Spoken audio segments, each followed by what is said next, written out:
greatest show in fantasy football history, hosted by the incomparable Scott Connor and the one and only Ray GQ.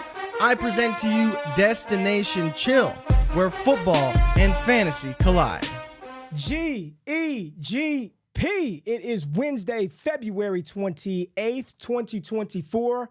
Y'all decided to hang out with me and my dog, the man, the myth, the legend. Got a collared shirt on tonight, clean shaved head. My dog at Charles Chill FFB. Y'all know who it is. Scott Connor. We're here tonight. Glad y'all are in the damn building. Who we got in the building real quick? Let me see who we got. Toronto Dave in here. Got the hammers already dropping those. Toronto Dave in the building. Who else we got? A lot of folks in here. Jackson Tribe, Ferris. We got Kevin, Gump in the building. Ryan C, Kyle Robertson, Ian, Dr. B Harris, Nick Pick Six. You got it, baby. GEGP. Scott, I'm feeling good. How you doing tonight, man? Well, it was a rough morning. Tell the truth. Well, no. It was a rough morning. I didn't know if we were going to make it tonight, but I'm starting to get excited for this weekend. There's some good basketball on, but more importantly, the combine. And we didn't rehearse this or talk about this, but we have a little bit of an announcement to make, right? Regarding Destination Chill going forth. We didn't even talk about this pre-show. Yeah, announcement. Yeah. I forgot about this, but seems like people have been enjoying the conversation that we've been having, talking dynasty strategy, talking fantasy football, and just talking. No show structure, just having fun and engaging. And I think people have really enjoyed it, man. So we're going to start doing this twice a week, starting coming this Sunday. So Destination Chill, we will have an episode that we will go live and just talk football on Sundays and Wednesdays. So we're adding another Destination Chill. Hit the damn thumbs up button on that one. I'm excited, Scott. I think people really want to just hear us talk dynasty strategy, talk ball. How you feeling about this extra show on the docket? Yeah, I mean, we talked about it when we first, just a little background, when we first brainstormed what this show was going to be. I think we both envisioned that it was going to be more structured. I think more topic focused. And the first, dozen episodes or so, we tried to do it during the season, which, isn't always the greatest time to do it either because things are moving so fast. But you and I talk so frequently throughout the day, whether it's in Discord, whether it's in voice chat, whether it's just text messages. I mean, I look at our text threads and it's just 5-minute voice message, 10-minute voice message. And it's like, dude, we could just turn this into just sitting here and talking to everybody else and engaging with the audience. So that's why we decided to do it. It's going to be more laid back, just chilling, conversations about things that we saw or heard or interested in discussing with the people. So twice a week, get on here, just go live, let everybody know we're here. We'll have different people show up at different times. I think that's one of the beauties of doing it on 2 different days. You get some people that can't make it on Sundays, but they can make it on Wednesdays. Some people can't make it on Wednesdays. They can make it on Sundays. So just more Destination Chill. So I'm excited just to keep talking about what we talk about, especially in the off season, because there's literally just constant things to talk about, speculate about, guess about. I mean, I don't know, but yeah, I'm excited for it. What a segue. Guess about, talk about, that's a great segue because we just got a comment in here. Toronto Dave, he hit the nail on the head, right? Rookie season baby. And Scott, just a few minutes before we went live on the stream, something happened regarding the combine. Prize Picks dropped their combine props, the 40-yard dash time props for some of the prospects. And you have not seen these numbers, have you? You haven't seen any of these numbers. All right. I've not seen a thing. Nope. So I want to get your reaction to some of the listed times for some of these skill position players and just your overall thoughts about what these players could run, okay? So the first one, I'm going to give you a little bit of an easy one. You are a Kentucky Wildcat fan. So what do you think about this 40-yard dash prop that Prize Picks has up? Put it on the screen. Devin Leary, over or under or more or less than a 4.75 40-yard dash for your starting quarterback, Devin Leary. Is he faster than 4.75, or is this one you wouldn't touch? Truthfully, if I had to pick a side here, I'd actually go he's faster than 4.75. Okay. All right. And let me say this before we start. This ain't no officials. Don't put your rent money on this. We're just kind of conversing and talking through what some of these times are. All right. Here's the one that blew me away, Scott. When I saw this time, literally blew me away. And I'm not going to tell you how much money I've already unloaded on this. So it's either going to be a great day on Saturday for me or an awful day.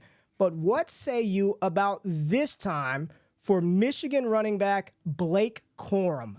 4.39.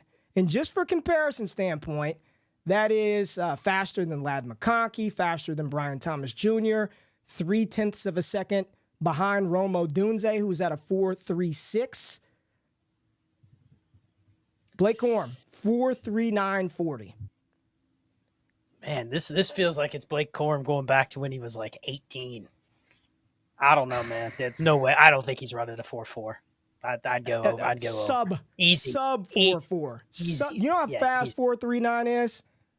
Blake Corum? Yeah, for a running back, that's fast. No way. No way. I would even say, is there a chance he runs is sub 4.5 even? Like, that's where I would have said 4.5, 4.55. I mean, 4.39 is ridiculous. For Blake Corum, if he ran a 4.61, I'd be like, all right, that's about Blake Corum, and I wouldn't care because that's not his game, right? But 4.39, that's pretty crazy. All right, I got two more for you that I thought were just sort of, again, I can't believe these guys were posted and listed where they were. Got Troy Franklin at a 4.36. I think that's appropriate. I probably wouldn't touch that. But here goes one right here. Here goes one. Georgia wide receiver Ladd McConkey, 4.58. Almost a 4.6 for Ladd McConkey. You know what? My initial inclination would say to go under, but I could also see him being one of those guys that just isn't like 40 speed isn't as much as you would think by watching him on the field. So you know what? I think this is pretty right there. I might say I would probably bet under just because I'm one of those suckers. I'm one of the suckers that I'm rooting for the under, so I'm gonna bet the under. But there's a reason that it's what it is, and it's not 4.52. You know what I mean? All right, last one. Another running back. It's fantasy football. We got to go running backs here. Another running back. This running back is a big boy. Big running back. And one of the fastest posted times for the running back position. Wisconsin's running back, Braylon Allen, 4.4 flat for Braylon Allen. I'll just say which means he's got to hit 4.4 or 4.39. He's got to be like a 4.39, 4.4, 4.39. The amateur highlight watcher that I am, I guess my perception of Braylon Allen is it takes him a little while to get going. So a 4.4 is fast, I think, especially what's he going to weigh in at? 230? You know what I mean? Like if he runs a sub 4.4, the hype on that would be, because you start putting him up there profile-wise. I know you've talked about this. I've heard it mentioned on no less than half a dozen shows over the last 2 weeks. Everyone loves him because he's young. You and I do not give a shit about the age of a running back coming in anymore, right? But it can't hurt if the community likes a running back because he's young. But can you imagine the speed scores of Braylon Allen if he's sub 4.4 at 229 or whatever it is? And the fact that he's going to be 20 years old, he'd be, if he runs sub 4.4, the Wisconsin bias, the age, everything, the speed score, he's RB1. I think people are waiting to find out, to really put a stamp on RB1. Doesn't it just, even though Jonathan Brooks seems to be the consensus, doesn't it feel a little dirty to have a running back at RB1 that's coming into the NFL with a knee injury that was not he wasn't a prolific college rusher. He was good this past season, but I don't look at Jonathan Brooks and say he's got the career pedigree to where it doesn't matter. It feels a little dirty to have him there. So if Braylon Allen does go out there, which I hope he doesn't for the sake of my wallet, goes out there and runs a sub 4.4 or 4.4, he's going to be RB1 in the class probably, Scott. But that's enough Prize Picks. I encourage everybody to go on there, take a look. It's interesting. Some of the times and the players and how they come up with this stuff is pretty interesting, Scott. But let's talk about your favorite position, the tight end group, before we get to Mel's mock, the tight end group. And I want to preface this by saying we talk a lot. In the Destination Debbie Discord, in the Trades and Five Discord, we're just talking about fantasy football theory, concepts, positions, all the damn time. And a couple of nights ago, we had a conversation till midnight, 1 a.m., Scott, where we were talking about the future of the tight end position, Travis Kelce, Mark Andrews. What do you do with the Laportas, the McBrides, the Kincaids? How high do you take these guys? What is their theoretical ceiling and upside for fantasy football purposes? And, man, the conversation got hot. Conversation was heated in a positive, constructive way. But we were talking about this, Scott, and one of the things that I think we do too often is we are comparing these young first and second year tight ends. And I don't think, I truly don't think everybody in the stream, whoever's watching this after the fact, I don't think we really understand. Travis Kelce is the greatest tight end in NFL history. He is the best player to ever play that position. And not just how good he's been on the field, but the fact that he's been on the field every single game outside of his rookie season, unless it was, I think this was the first year he missed a game due to injury, besides the Kansas City Chiefs holding him out for whatever playoff reasons. But his level of consistency, and here we are I'm looking for the next Kelce. I don't think Laporta or Kincaid can be the next Kelce. That's literally like comparing Victor Wembanyama today to Michael Jordan. Nice, young, talented rookie. He ain't better than Mike. He's never going to be better than Mike. Like, why? Just talk to me about this position and how much Travis Kelce in particular has skewed our view on the tight end position. Because this was a player going into this season at 32 years old, people were taking in the second round of damn startups. He was going 104, 105 in redraft underdog leagues. So I just think that I almost want to remove him from all tight end conversations. When they say you do the SATs, they throw out the highest score, and he's the greatest ever. And to compare a rookie, a second-year player, any damn tight end to him, or have the level of expectation that player should or could or might produce to that level, is probably a foolish exercise. Yeah, I mean, and we were supposed to record a show, and we ended up spending 4 hours talking about tight ends and where's the landscape going. But it turned into an interesting discussion, which I think is going to probably be good for the listeners, the viewers, the subscribers to the site, because we're probably going to dive a little bit deeper into tight end because of that conversation. But I brought some data for us. So I just went back 10 years. I don't want to go back any further than that. But I think 10 years, going back since 2014, Ray, there have been 16 tight end seasons since 2014 that have hit 15 or more points per game. Okay, so not a ton, right? Just 15 or more PPR points per game. And if you look back at this season, so 2023, for reference to that, Kelce led the league at 14.6, and it was like his sixth worst season of his career. Or his sixth best season of his career, I should say. So right there, you get in comparison to where his 2023 was in relation to his career, right? And then you get everybody below him: Hawk, Laporta, Ingram, Kittle, Andrews, etc.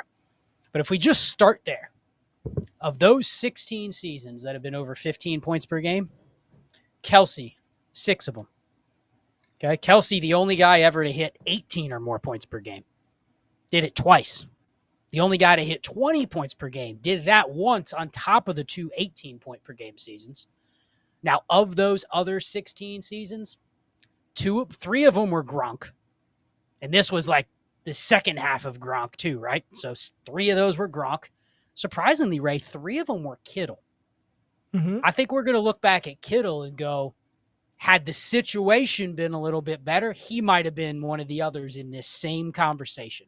So I think you can almost pull him into the mix of, if you're chasing the next Gronk, Kelce, or even Kittle, you're probably chasing something that is going to be hard to find, right? The expectation, if it's you have to be that's what I need, probably not going to be something that you're going to find that often.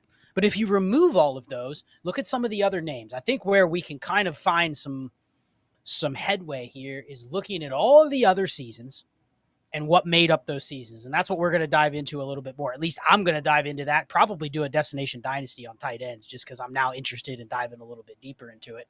But I think we can look at all those other seasons. We removed the Gronk years. We removed the Kelsey years. We even remove a couple of those Kittle years. What else did an elite tight end season look like? Just some of the other random ones that fired. The Mark Andrews outlier year, the Zach Ertz outlier year, the Darren Waller outlier year. Do you remember that Austin Hooper outlier year, Ray? Oh, man. Remember that did one? I? Oh, did I? I thought I had the next thing, baby. Yeah, a couple others random. Gary Barnidge, Tyler Eifert, Delaney Walker, Jordan Reed. Those are the other names that have hit that 15 points per game. But then where we kind of got onto this conversation about the future of the tight end position was, okay, Laporta hit 14 as a rookie. A rookie, right? So now I think the question is, and I'm curious what the audience thinks on this too.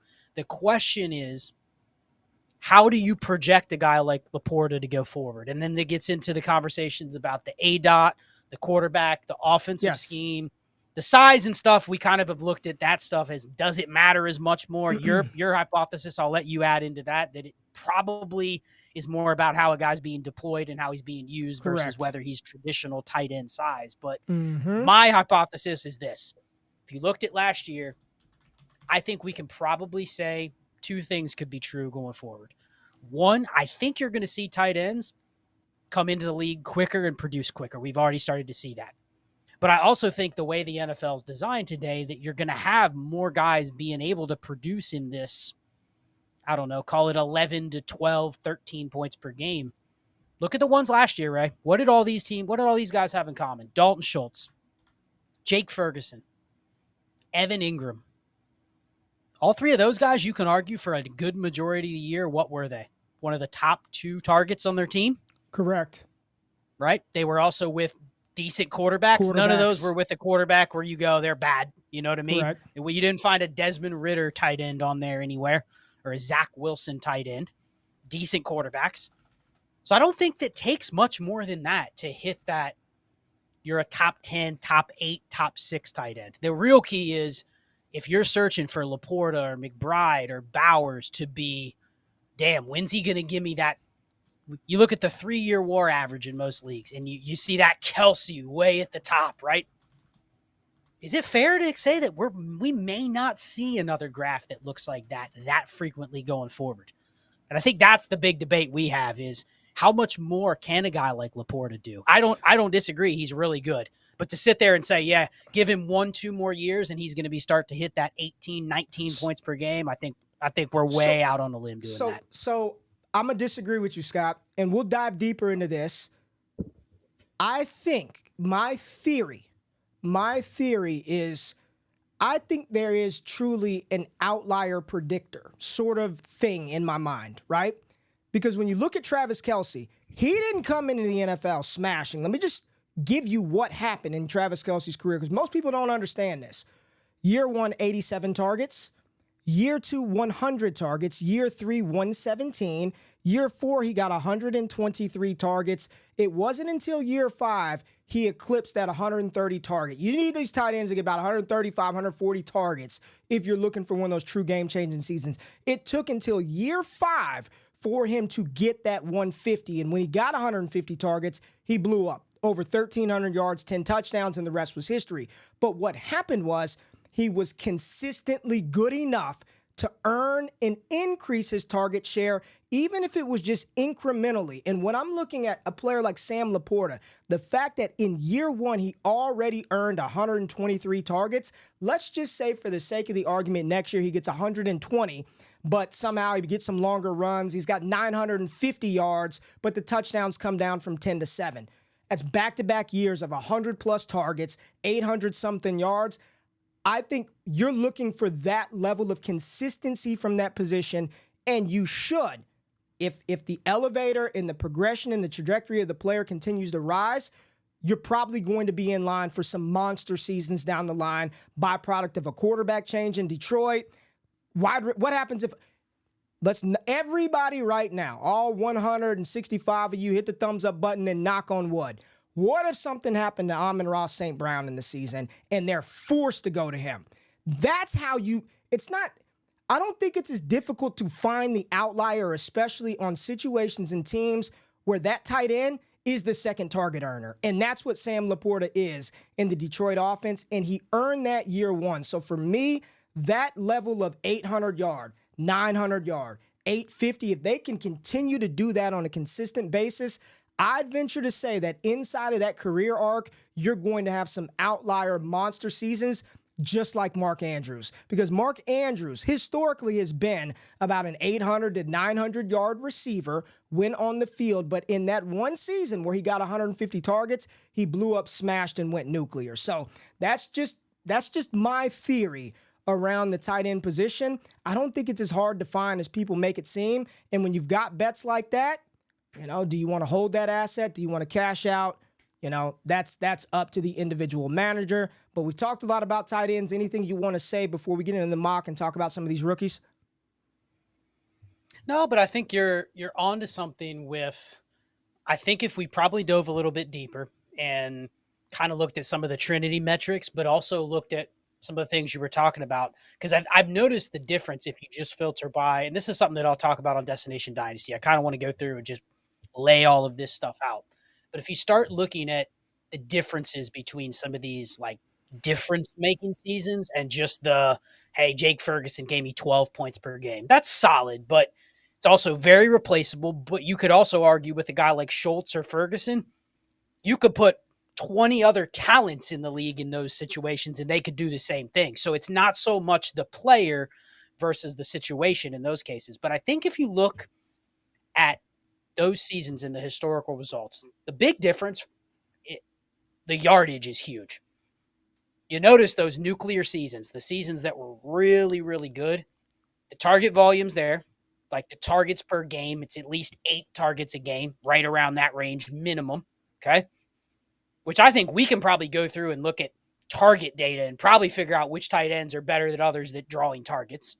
But I'm also curious if anyone's done the research on, are tight end targets earned like receiver targets are, right? What's your hypothesis on that? And then I'll finish my point. I don't want to dive too much into it. I think there's a difference between a tight end earning a target and a receiver earning a target? Or are they more scheme quarterback based? No, when the tight end gets the ball, the coach drew the play up for the tight end. The tight end is normally not your number one outlet as the quarterback, as a dump-off option. If they're getting the ball, they're running those dig routes, those deep crossers, they're being schemed up. And with that position, they are targeted so at a fewer clip than the wide receiver. If you're going to get it, you can't be dropping the damn ball. You got to be able to capitalize on those opportunities. So I do believe they might be earned even more than receiver, because check this out. Every team's got one pass catching tight end. Normally, there ain't 2 of those guys out there. It's one guy. It's one. True. So you better do your damn job when I'm putting you in the routes. But Scott, no more tight end talk. We've been literally talking about it for the last 72 hours. I want to talk some mock draft. And a couple of updates from the chat since we started the stream. Blake Corum's line has been moved from 4.39 to 4.41. They have pulled cornerback Nate Wiggins, who was listed at a 4.55, probably the most egregious time on there. Also, Ladd McConkey's 4.58 was removed from the Prize Picks board. Gone are those guys. I don't know if they've been removed, but hopefully you got a chance to get a couple of those in. I still see Chop Robinson on here at 4.61, which seems a little egregious as well. I would be taking the less on Chop Robinson, Scott. But let's talk about Mel Kiper, and we're going to talk through it. We're going to look at the mock, but mainly I just want to talk about the sentiment of these players going into this weekend when we're thinking about the combine and how dynasty managers are going to react to these players this weekend. So let's pull up the board. Here we go. Mel Kiper, 101. Scott, Chicago Bears taking Caleb Williams. This seems like a foregone conclusion at this point. I don't really want to spend a lot of time talking about Caleb Williams. If you don't want to, it just seems like this is a foregone conclusion. My question, though, is Fields' landing spot, -200 on DraftKings to the Atlanta Falcons. What does that do for his dynasty value if he's traded to Atlanta? think it increases his ADV. I don't know if it's all that great or any better than what it's been. And I don't know how much better it is for the weapons, honestly. I mean, speaking of tight ends, we were talking about Kyle Pitts earlier. I mean, I'm not sure he's much better if he has Justin Fields as his QB versus some of the other options. But I think it's just that landing spot everybody's wanted.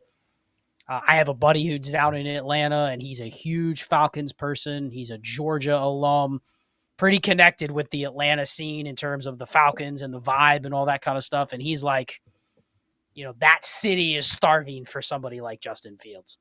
So I think from that regard, just the general consensus, it would create a lot of ADV if you have Fields. I mean, this is the time. If you want out, this is the window, because I think that's the dream spot. Fields. You got 10 Field shares across your portfolio. What percentage are you keeping? What percentage are you moving? Man, with what I think the value will be if he goes to Atlanta, yes. I'd move 7 of them, 7 or 8. Okay, a good majority, more than I would keep. Let's just say that. All right. Let's talk about these two in particular. So the Washington Commanders, Mel's got Jaden Daniels, quarterback out of LSU, going to the Washington Commanders, and then Drake Maye, quarterback out of North Carolina, going to the New England Patriots. Let's start with Drake Maye, because for whatever reason over the past week, I've seen a lot of people souring on Maye, and I'm not sure why. I'm seeing this, Scott, and I'll just tell you honestly, I'm not buying it. I am still very much in on this quarterback. If you know anything about North Carolina's team, I mean, it was literally Drake Maye, Omarion Hampton, and nothing else around them. I don't understand the narrative. There were some comparisons to Mason Rudolph, and this could be the Will Levis. Just this is the one that's starting to feel like he could slide amongst the fantasy space. But I'm not buying it. I still think he's going to end up being a top 5 pick, even if Washington prefers Jaden Daniels over Drake Maye. But just Drake Maye, the narrative around him right now, and how are you feeling about him for Superflex? We had a long conversation about Drake Maye, and it feels like right now, if you were forcing people to make decisions, they feel a little queasy if they're at that pick where, let's say you're sitting at the 105, right? You're kind of thinking, man, I'm going to get either a quarterback or I'm going to get Malik Nabers. But doesn't it kind of feel like that's probably more like Drake Maye at this point? Like the community is starting to sour on him, where I think people are starting to push Maye and J.J. McCarthy into a tier below the other 4 players. Yep. Daniels, Caleb, and the 2 receivers. Versus Maye, I mean, for so long he was talked about, he's going to be in that top 2 or top 3, but it's not just fantasy people. I mean, I've listened to quite a few pods, and they've really nitpicked on Drake Maye, Nate Tice, Mike Renner. I mean, people that the Kurt Bankert breakdown that's gone viral on Twitter. I mean, there's been numerous people pointing out some of the flaws, and a lot of times he gets the natural comparison. Who's the guy they always compare him to? Sam Howell. Well, there's Justin Herbert. Okay, right? Herbert. That's the comparison. And it's every single person. He's not Justin Herbert. He's not as good. But then I remember Justin Herbert coming out, and people didn't think he was that good. Yeah. It wasn't he was some locked and loaded, man, can't miss prospect. I mean, look where he went in his own draft class, right? So I think that's revisionist history to say, well, he's not Justin Herbert because of what Justin Herbert is right now. But I do think this landing spot right here, if he does go to the Patriots, I'm actually kind of hoping he slides, which means the perception falls a little bit, but he goes to a different spot. People aren't going to like the Patriots, even though we have to be open-minded to the Patriots. As do we have any clue what the Patriots are going to be? Nobody has a damn clue. We don't know how. We don't know if they're going to run things exactly like they have, or if it's going to be a totally different vibe. So I'm more open-minded than I think the community would be on this landing spot at 3. He's going to get the capital, but he goes there, it's going to be, man, he's Zach Wilson. It's not going to work out. Bad spot. Don't want him. I think you'll get people taking Odunze and Bowers over him because they're that scared. And then I think so too. If they're wrong, you're going to look back and go, ugh, wish I would have taken that QB. Would you have the stones to take in a super flex? Would you have the stones to take Malik or Odunze over him? And let's just assume both of those dudes are top 8 picks and they land in, In Mel's mock, Marvin Harrison Jr.'s in Arizona. You've got Odunze to the Giants, and then you've got Malik Nabers to the Bears, paired up with Caleb Williams. Is there a world in which you take one of those two receivers or both of them over Drake Maye in New England? Yeah, I think right now I would take Nabers over Drake Maye pretty much regardless of where Drake Maye goes, just because the steam on Malik Nabers, like you're legitimately debating Malik Nabers against Puka, AJ Brown, Garrett Wilson. Like that's where he's already starting. And he's the second receiver in his class, but like he's already there. So knowing my dynasty economy, hard to use a pick on a guy that I know there's people out there that are already doubting. Versus as soon as I have Nabers, especially if he goes to the Bears and they have Caleb, I mean that's a locked in pick. He jumps. He may even jump Daniels. Honestly, Ray. There'll be people that I'm not messing with Jaden Daniels. He's a little too small. I don't trust I don't trust Cliff and Dan Quinn. There are people who are a little worried about Jaden. What's the big knock on Jaden? I was listening to it earlier. It's the he has the highest pressure to sack ratio of like any quarterback that's come into the league in the last 5 years. So when he's pressured, like he's getting sacked. You know what I mean? And like projecting that forward, he also has a high sack rate as well. So he's getting, kind of like the Fields problem that he had the first couple of years, right? Just getting sacked at 30% rate when he drops back. And then when he's pressured, you'd think he'd be able to get out of more of it, but I don't know. But those things kind of scare me. And just there's enough around Jaden Daniels to where you and I like him. I understand the shot or the upside, but I can see people going, I'm not messing with these QBs. I've been burned. Yep. I can go get myself a Jared Goff. Give me Malik Nabers because he's a top 8 receiver already. Let me just go get Baker Mayfield, some random quarterback. Let me get the short thing. Okay. So Jaden Daniels in this mock goes to the Commanders. So let's just say hypothetically, Caleb, Jaden, May goes to New England like Mel has here. You got Marvin Harrison Jr. to Arizona. I don't really want to talk about this at all, Scott. I'll just say it's all chalk. It's Latham, we're not going to talk about an offensive lineman. Good for the Chargers. Odunze to the Giants. You got Joe Alt to Tennessee, Dallas Turner to the Falcons, but Malik Nabers to the Chicago Bears. I think there's a real shot. If the draft played out this way, even in Superflex, you can see receivers come off of the board 2, 3, 4. Legitimately. It could be Caleb Williams or Marvin Harrison Jr., then Caleb, however you want to do it. Marv, Caleb, 1, 2, Malik Odunze, 3, 4. I don't know if Jaden Daniels is a locked-in 102 or Drake Maye is the locked-in 103. I'm not sure about that. And I do think one of them quarterbacks going to land in New England. And regardless of the regime change, people are going to be like, I don't want to deal with it. I don't know what the hell Gerard Mayo and Alex Van Pelt are going to do. Give me Malik Nabers. I'll go get Geno Smith later. I'll get him for cheap, and I'll figure out quarterback later. So let's talk about Brock Bowers to the Jets. Do you really want to talk about Nabers to the Bears? No, but I think there's this hive mind right now, and I've been guilty of pushing it, is that these top 7 or 6 picks, and let's assume McCarthy gets the capital too, because I think we both assume that based on what we know right now. Really, it's very easy in February to sit here and say, if I have a top, hell, we're doing a dispersal auction right now, and look at the prices of the picks that are in the 7, 8, 9 range. There's no discounts.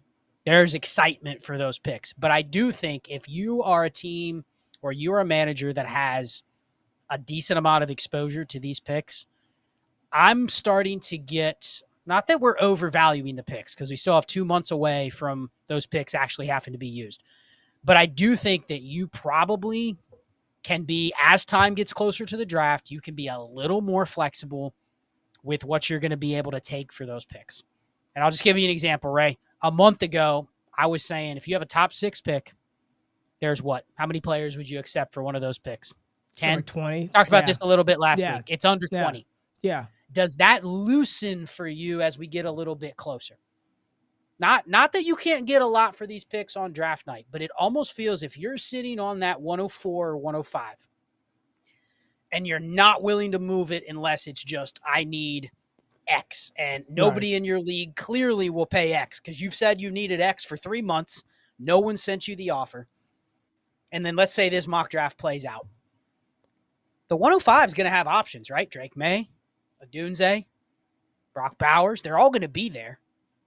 But doesn't it feel like, are you going to feel a little burned if your league just makes you make that pick and you didn't actually budge a little bit on your price? That's kind of what I'm feeling. So I'd have to look through and just see like how much exposure I have to these picks. But I'm actually okay moving these picks as we get closer to the draft, the top 6, top 8, for some of these reasons. Because I do think we're starting to get a little fatigue on some of these players and the bluffs being called on the people that have valued these picks so high. And I don't want to skip over Odunze, but the conversation I want to have around him is Odunze is the only one of the big 3 wide receivers who's going to do anything at the combine. His current draft prop right now for the 40 time is a 4.36. Some people think he's going to go sub 4.4 at 6'3", 211 pounds. And this isn't the first time I've seen Odunze rated or mocked higher than Malik Nabers. So, in your opinion, anything that he can do this weekend to, and I said this I put a video out, prediction forecasting how rookie mocks are going to look post-combine. And I had Odunze over Nabers post-combine. Not because I truly believe that, but if he goes out there and puts on the athletic showing that a lot of people expect him to do, there are people who kind of like him a little more than Malik Nabers. So do you think there's anything, I think it is a more likely than not situation. Those guys can be interchangeable come draft day for 2-3. Yeah, I think if he gets this draft capital, you just add him into that tier. No more analysis needed. Whether you think he's better or worse than Nabers, he's already in that top 12 for Dynasty, if not higher, right away, just based on the draft capital. So we can continue forward. I want to talk Bowers to the Jets because I think that's one that people will not like. But when I saw this earlier today, I love it. Doesn't it fit the definition of what we were talking about earlier with number the tight 2 ends? target? Like, they have he nobody walks in else as the number 2 target. They don't. It's not like they have, besides Breece Hall, it's not like they have a bunch of other peripheral weapons they got to get. They have nothing. To. So this feels like one of those where you almost have to buy into the hype if he goes top 10. I mean, everyone wants him to go to the Chargers. Everyone wants him to go to Cincinnati. But it's like, I think he struggles in those spots to generate that ADV excitement right away, just because even if it's better long-term for him, I think this is probably one of the smash spots where he steps right in and boom, people are like, damn, this guy's smashing right away. So I'm excited about this one.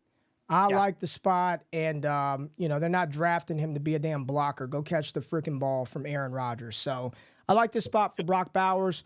We'll scroll down here, and then we get to J.J. McCarthy, who in Mel's mock goes number 12 to the Denver Broncos.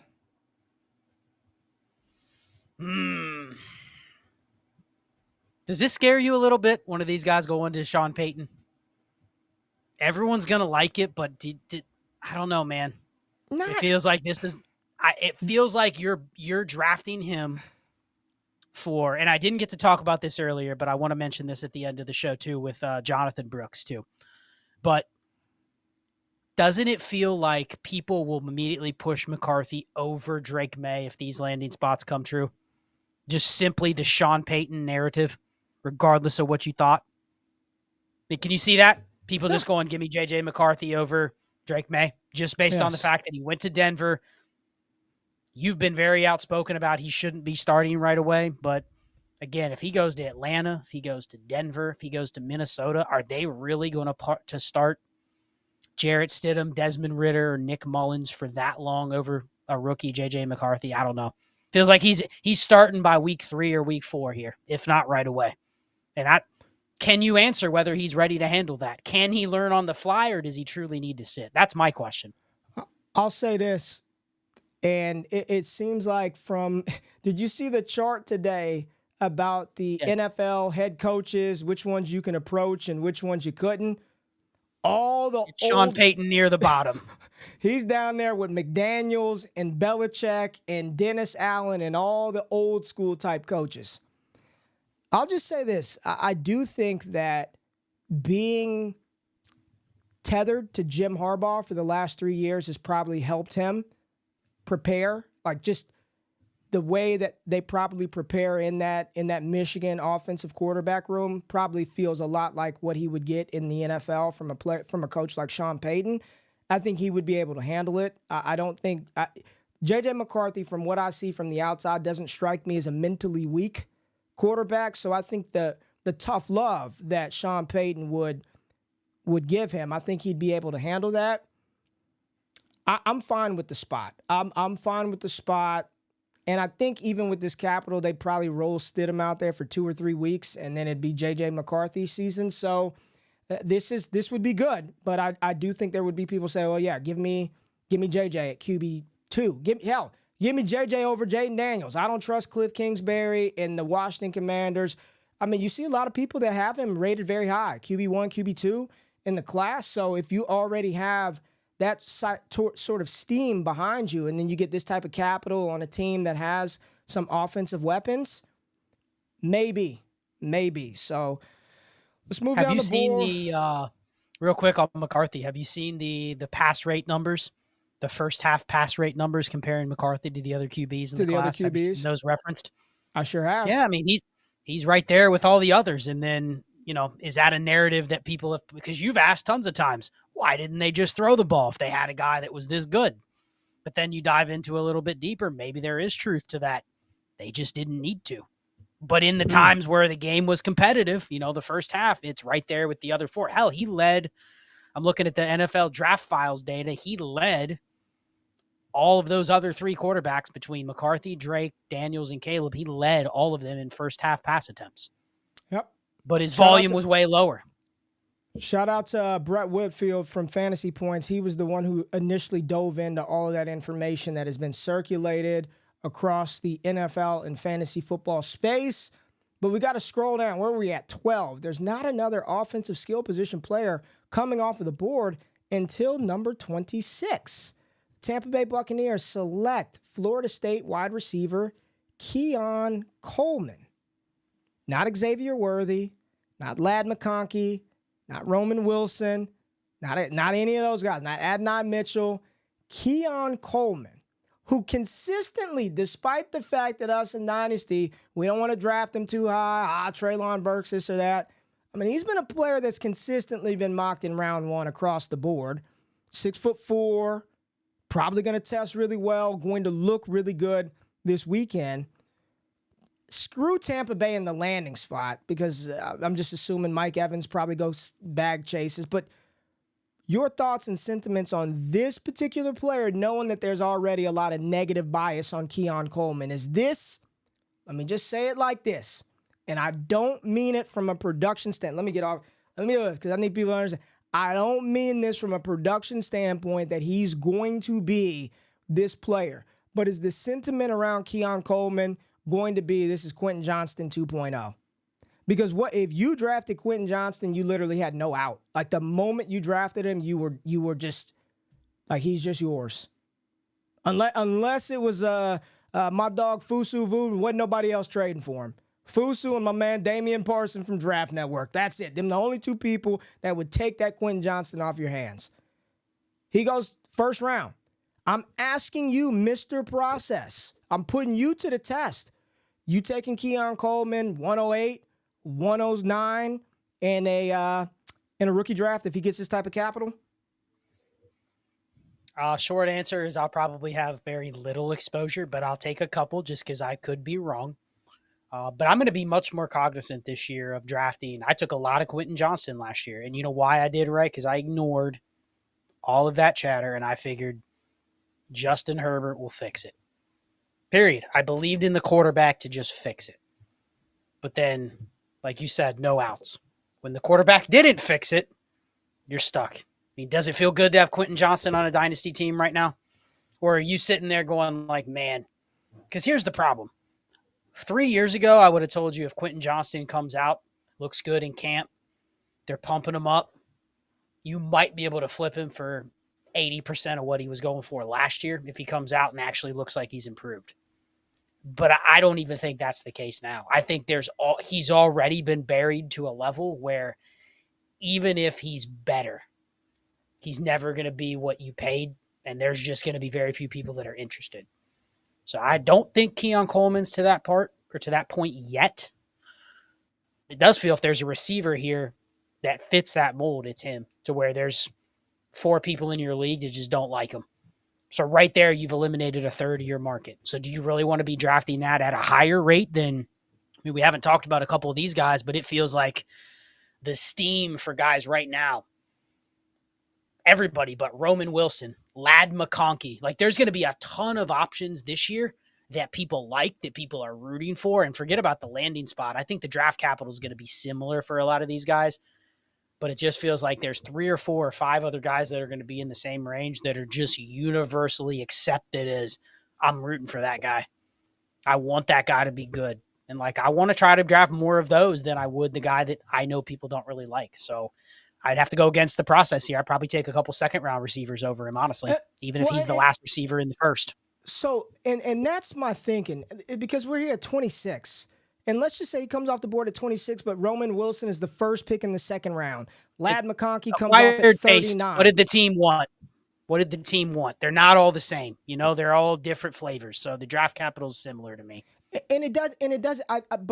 But the way that we used to think is, oh, that's the first round wide receiver. You got to take the first round wide receiver. If Roman Wilson is 34th overall off of the board, I mean, you've got to weigh, if I draft this guy and the community is bearish on said player, whomever that player may be, it's got to factor in the problem. We're doing a damn dispersal draft right now, Scott. Quentin Johnson was on the board. I think he cleared for $15. $15 and a $1,000 auction budget. People didn't even want him. And just there, you can have him for $15. So let's move down the board a little bit more, because we have another wide receiver, one that people do like, Brian Thomas Jr. to the Buffalo Bills. It's a good spot. I mean, this would be one of the guys that people, does he move up into that tier potentially because of the landing spot alone? Is he a clear 109 in this case? Like, not even close. Does anyone consider a running back over him, or is it just locked and loaded? Because he's already, I think, the wide receiver 4 for a chunk of the community. He is for me. And then all of a sudden he goes to the Buffalo Bills. Now, let me ask you this. It says right there, Gabe Davis likely to sign in free agency. I think you're going to probably see, and I'm excited to see where all these guys end up landing, but I think you're going to see a team like Tampa Bay. I wouldn't be shocked if they bring in a Gabe Davis, an MVS, Dallas and Cowboys, draft Keon Coleman. Dallas Cowboys, okay. Sign me up for Gabe Davis in Dallas. Sign me up. Okay. So Brian Thomas to the Bills. Does that represent maybe a little bit of landing spot ADV, just simply because of the team and the quarterback? And then, like, I'm comparing him to, I know you like this player, I like this player. With that landing spot right there at the 109, Brian Thomas or George Pickens.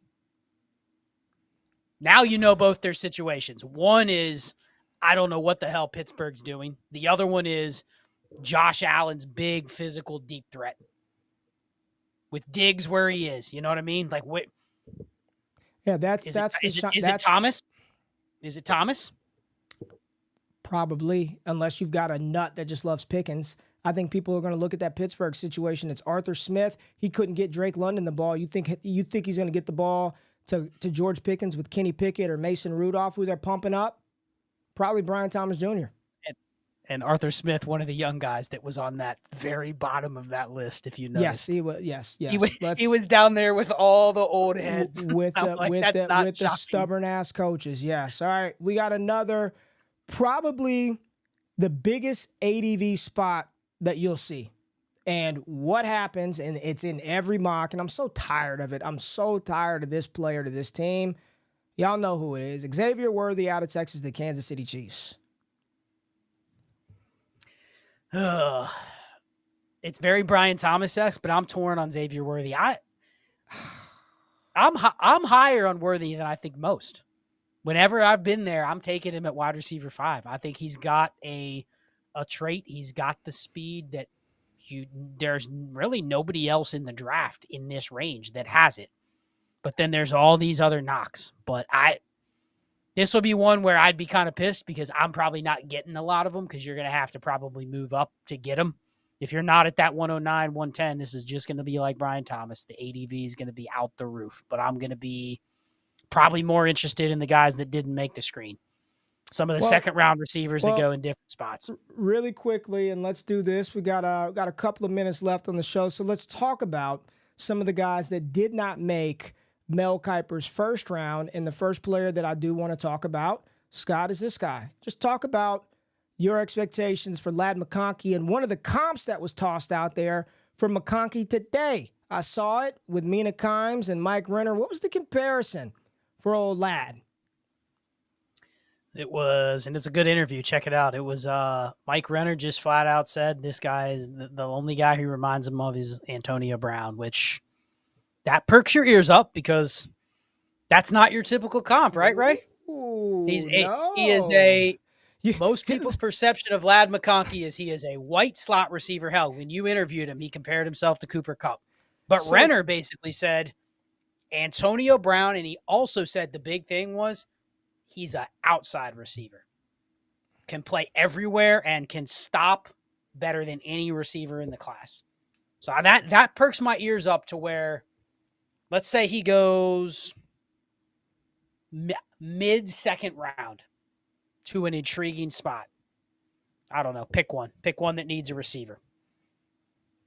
Are you then considering him over the likes of Xavier Worthy to the Chiefs? You know what I mean? Or is it just a product of I'm willing to pick in that 109 to 204 range, and I'm okay with the 202, 203, 204 because that's where I'm going to get guys like Ladd. I'll say this, league economy. If it's the league that we made those big trades in, where it's not a ton of activity, I'm taking Ladd McConkey. I need the player that's probably going to score me, who I think may score me more points. If it's in a different league where people are thirsting for that wide receiver from Kansas City and they're losing their mind because he's the next Tyreek Hill, I would take Xavier Worthy for the ADV and I would try to flip because in that league, I probably can use that Worthy to get Ladd McConkey and something else. So that's how I would probably approach it. And I love how people don't want to comp Ladd to a white receiver, so we go to the furthest extreme in the other direction. And instead of Cooper Kupp, we go off the wall with Antonio Brown. But let's just continue the wide receiver theme quickly and talk about a player that you and I are very much in on. And by all accounts, PrizePicks has his 40 time at a 4.32, and people are telling me take the less on this one. There are speculations and rumors he might break the short shuttle record. He's been timed at a 3.77 according to Michigan. Roman Wilson, and I have been very outspoken. He is my wide receiver 5 in this class, and later this evening after this stream is done, I'll be posting my top 10 wide receivers going into the weekend. He is my wide receiver 4. Very reminiscent play style game, in my opinion, to the way that the Detroit Lions use Amon-Ra St. Brown. You've got Jim Nagy from the Senior Bowl and a lot of people right now comping him to Tyler Lockett. Talk to me about Roman Wilson. I mean, what did we say in our best ball drafts? We're trying to get as much of Roman Wilson as we can now before Saturday. Because you think there's a chance Roman Wilson cracks the first round, right? If he goes out and does everything everyone's saying that he is the Xavier Worthy spot. Absolutely. Now if he's the one in Xavier Worthy's spot, since you already have him at wide receiver 5, does that push him up into the, I don't want to say he's up in the Odunze Nabers range, but is it right there on the fringe of that? 108, 109? He's a first round pick. 108, 109. If he falls to you at 1, yes. If he goes to here's the thing. Does he complement Rashee Rice? Yeah. So you think that that pairing would work? Mm-hmm. I do. Continue. I truly wonder if Mahomes is that type of quarterback, like where he's going to hyper target just one receiver, or is he just the type that could spray the ball wherever he wants? I don't know. We've only seen him kind of do it with Tyreek and Kelsey for a little bit, and then once Tyreek left, it's just been Kelsey and a bunch of. I guess I just need to see him with somebody. Like, it seems like he developed that trust with Rashee Rice. I don't know. I've been excited for the Chiefs landing spot for all kinds of players for a long time, and it hasn't really worked out. So I don't know. I don't know. Well, let me ask you this. Can you remember a player from, I mean, obviously Michigan was on this biggest stage, won the Natty. He went to the Senior Bowl, smashed. Like, you can see the progression of why people are more excited. And he's also, I think, protected by the fact that the college production wasn't there, but it's already excused away. Correct. For a lot of people. So they're just going to say, well, it wasn't there for this reason, and we're going to excuse it away. Kind of the same thing with McCarthy that we were talking about. Can you remember, Correct. though, a receiver, if we would have ranked our top 20 receivers in the class in December, right? A lot of lists wouldn't even have him on there. No. And now we're talking about wide receiver 4, wide receiver 5. Like, can you remember a meteoric rise of a prospect this fast in a 2-month period? And it's not that you're the highest on him. Like, it's almost consensus now that, like, he's going to get good draft capital. It's almost like he's a bulletproof prospect. And I just can't remember a player going from almost an afterthought to, oh yeah, he's always been a nice player. Let's see what he can do at the Senior Bowl. Let's see what he can do at the Combine, to, holy shit, this is one of the dudes that he's in the mix with all the names we've been talking about for months. Nico Collins happened at the right time for Roman Wilson. I'm just going to throw this player on the screen. I think Jalen Polk, the wide receiver out of Washington, is going to have a nice weekend and start to rise up the draft boards for a lot of people, as well as a player that we've been talking about and we've been taking a lot of in FFPC, Texas tight end Jatavion Sanders. I think he's going to perform really well. And then you've got everybody's favorite sleeper running back that's not a sleeper anymore. And I said this in the mock draft video. I think there's a chance that people put this kid at RB1 after this weekend, and that's Tennessee running back Jalen Wright, 5'10", 215 pounds.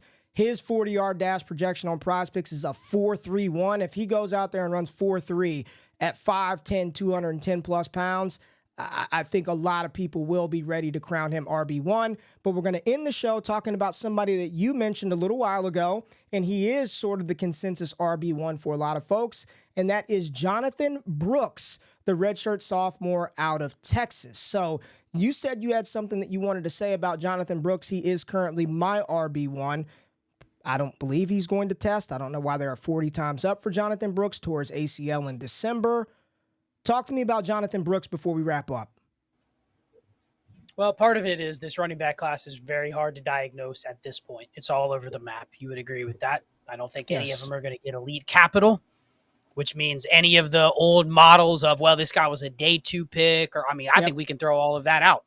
Yep. We're going to see almost all the running backs going from like round 3 to round 6, and it's now on you to decipher the scheme, the landing spot, the opportunity, all of that. So our rankings could go from right here to totally flipped around. We've been sporadically drafting almost all of them, but a lot of those may end up being wasted picks, and some of them could smash. It's literally a coin flip.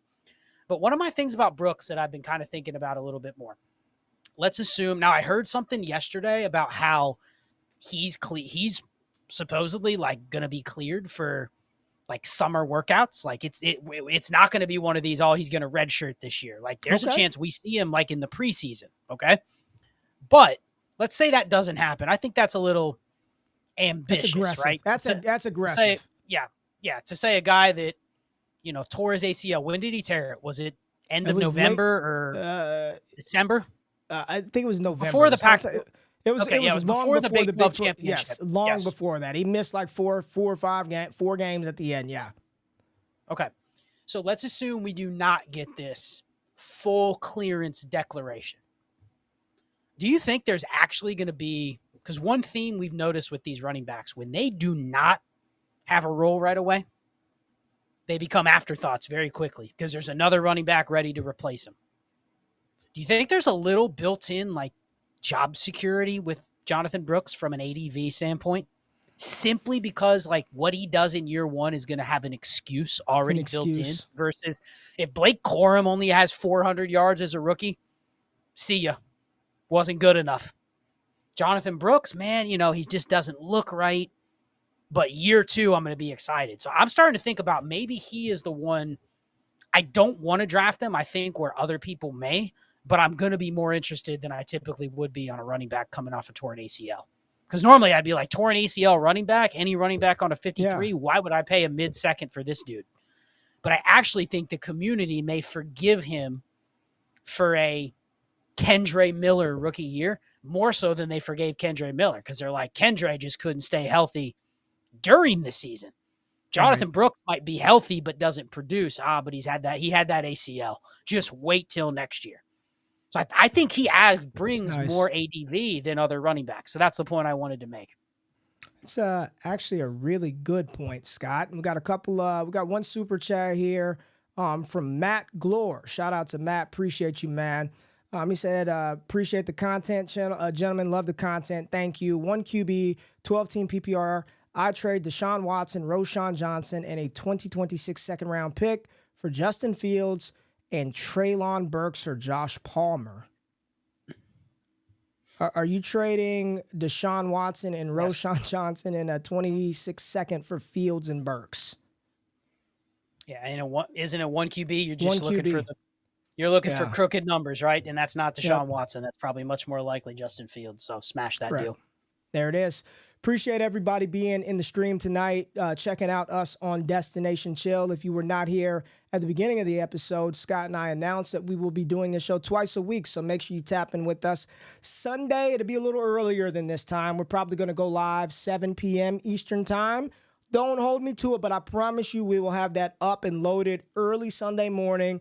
Make sure you're following us. It'll be on the channel, but we'll be here on Sunday, and we'll have a combine recap, Scott, and maybe do a little rookie mock draft, maybe go a couple of rounds and just dive into it based on what happened at the combine and how we think the community will react moving forward. As I said at the start of the show, later on this evening, I will be releasing my top 10 wide receivers going into the combine. And if you are a patron of Destination Devy, which you should be, and if you're not, go to patreon.com/allgas.